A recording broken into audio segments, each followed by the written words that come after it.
Hey guys, welcome back to my weekly videos. I'm going to try this again. I just recorded the entire video.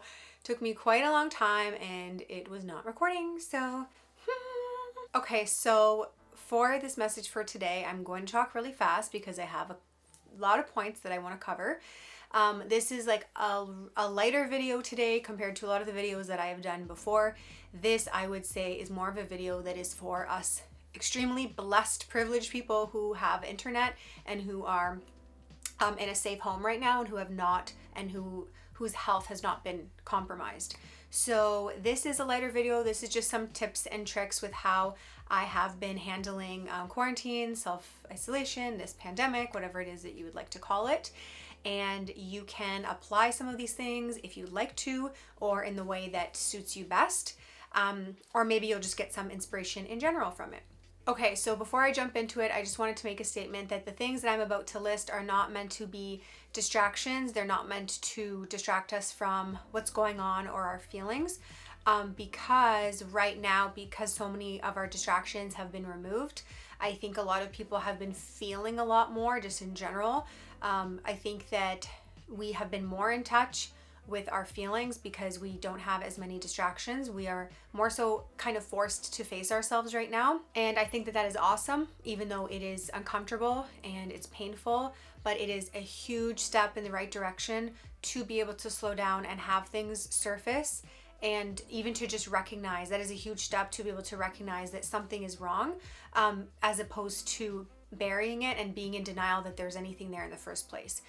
Because then it just comes forth in uglier ways later, and it affects us in different areas, like mentally, emotionally, physically, spiritually. It affects us in ways that we don't even know what's going on. And I just wanted to say that a lot of these things, whatever it is that's going on, it was already there in the first place. It's just that now that we have been like put into this solitude, it is going to resurface. So it's not that like this solitude is driving us crazy or causing all these problems. These problems were already there and now they are coming out. So I just wanted to say that I'm just proud of anyone who has recognized that whatever it is has been going on with them, that they recognize that and that they are able to just work through those emotions in a healthy way.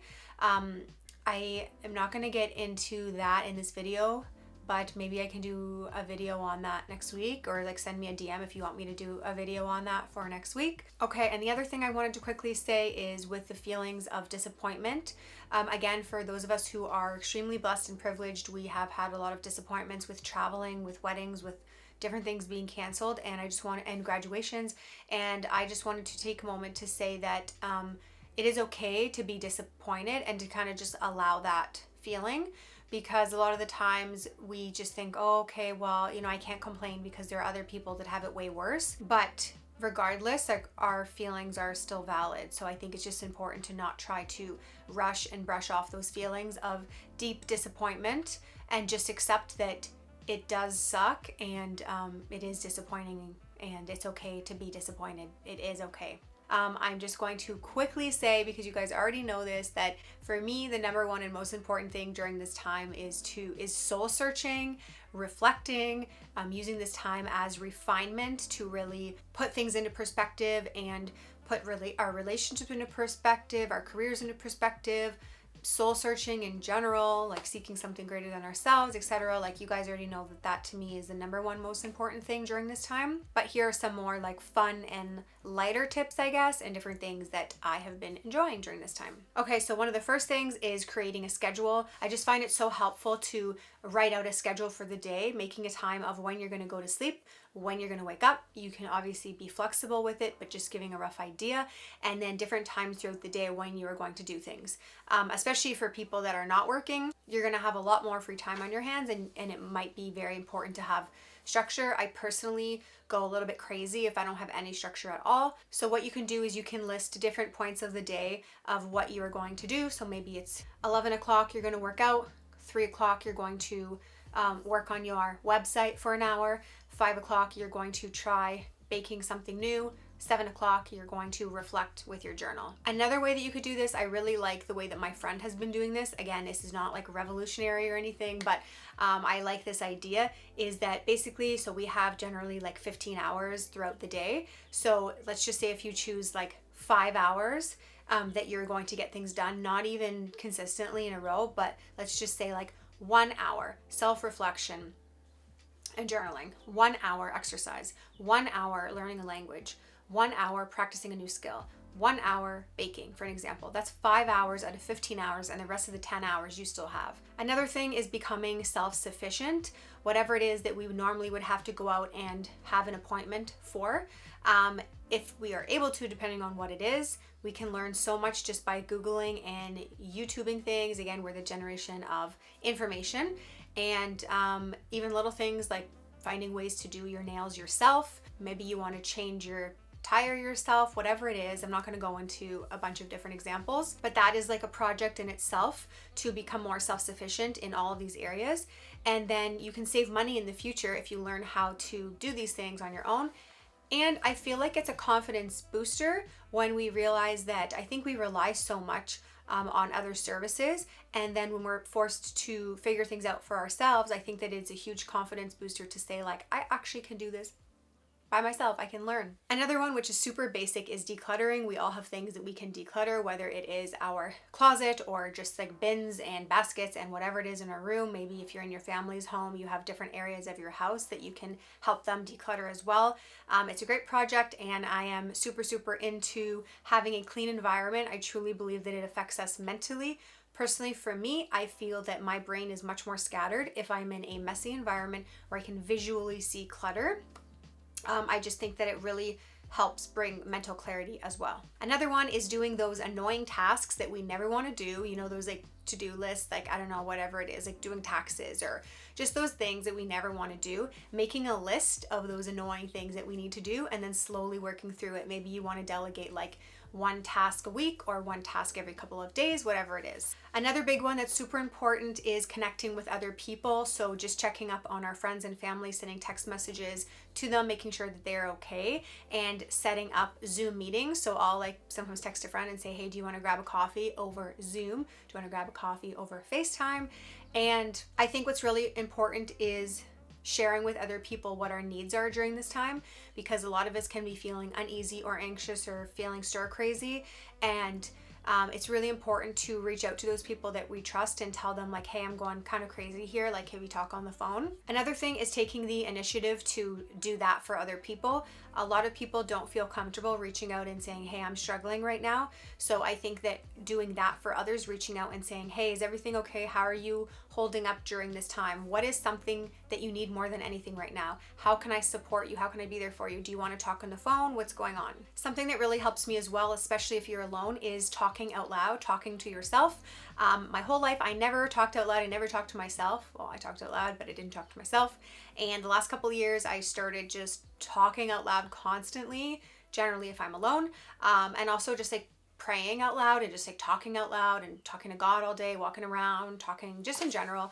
I find right now, especially if you're by yourself, even just like with keeping up, I know this is ridiculous, but I feel like sometimes you forget how to talk a little bit, like you stumble over your words if you're by yourself and you're not talking to anyone. And for me personally, I love talking out loud because it's like I'm working through issues and I'm coming up with conclusions by just speaking out loud in general. Another thing is also sending voice notes to your friends and family. I love sending voice notes and I love receiving voice notes, and it just feels like there's more of a connection and then you get to just talk more out loud. Another one, which is really basic but I think is super important, is exercise. And I used to, I love going to the gym and doing group exercises, but I've actually been finding that I've been getting some amazing workouts done by being at home. So again, you can search whatever ones you're looking for. I'm just gonna let you guys know which ones I like to do. So obviously I love to do bar workouts and Pilates workouts. So I've just been going on Instagram and searching pages like bar, just typing in bar to Instagram, finding the pages and following all these accounts and watching their live videos every day to see, and checking their schedules to see when they have classes. And then worst case, if there is absolutely no live class, going on YouTube and searching bar workouts, resistant band workouts, at-home workouts, no equipment workouts. You can also use cans. I've been using cans of pasta as my weights. You can also go on Amazon and you can order like Pilates ball, which I ordered. You can order different bands. You can order resistant bands. You can order an ab roller. Along with that ties in with the exercise is getting outside in general. Obviously not touching people, socializing with people, but getting outside in general I think is just so key. And I think a lot of people have been going on walks right now, but I try to make sure that every single day I get outside no matter what, just to like go for a walk. And something that I've also been loving as well is skipping. So again, you can just order a skipping rope on Amazon, but skipping has helped me so much with restlessness of getting my energy out, whether I just go like in front of my house and I skip. You can also go on YouTube and look up skipping workouts. I also have been loving skip running. So instead of going on runs, I've been running with my skipping rope, which is way more tiring and way more fun. And then to tie that in with exercise and going outside, I feel like you can also go outside and get exercise while self-reflecting. So going on walks and bringing your headphones with you, listening to a podcast, listening to a teaching. Also, if this is accessible to you, I have been going on lots of drives and driving to lakes and sitting in front of the lake, put my windows down, play my music and get my journal out. Oh, bring an iced coffee with you, which reminds me, I know this is a trend that's been going around, but I have just been loving doing this whipped coffee thing, that I believe it's Korean coffee, doing the whipped coffee thing. Oh my gosh, it's like the best thing ever. If you haven't done it yet, just Google whipped coffee. That's another thing, enjoying the simple things. I think that during this time, this has really forced us to enjoy the simple things. I feel like so many of us feel like we're living in elementary school right now, like going for bike rides and like skipping and drawing like with chalk on our sidewalks. Okay, maybe that's just me. Another thing is starting those daunting projects, whether it is like starting a business or starting a side hustle, whatever it is, that can feel really daunting. So I think that personally for me, what I do is I get out pen and paper and I write out a list of everything that I would need to do to start the business or start the project. And then that way I can kind of see, okay, what would I need to do? And I section it off. So I say this week, I am going to focus on A, B, C. Next week, that type of thing. Another big one is figuring out what we can learn about ourselves during this time. Again, we are put under pressure right now, and so different things are coming out that we did not even know were there. So working on self-awareness, reading books, whether it's reading books on self-awareness, or what I also love doing is taking personality tests to get to know myself better. I love the Myers-Briggs personality test. There's also the Strength Finders test, and I don't know if I'm saying this correctly, there's the Enneagram.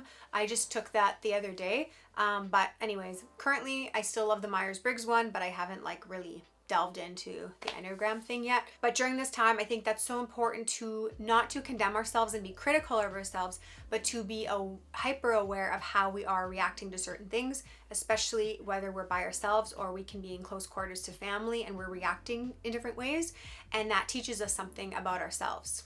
Another thing is getting off of our phones more. This is not to condemn anyone, but I really think that if we can ground ourselves more, if we can make sure that we are taking time to be off of our phones, not constantly scrolling through Instagram, TikTok, and binge watching Netflix, I feel like you can just feel really grounded if you can just like close your phone and say, okay, that's enough. Another big one is helping other people. So however that looks for you, just instead of focusing our eyes constantly on what we need and our needs, we can also help other people as well. A quick tip for snacking, because I know a lot of us have been just like eating everything in our fridges right now. So something that has helped me is I used to hate vegetables, but now I actually really like vegetables.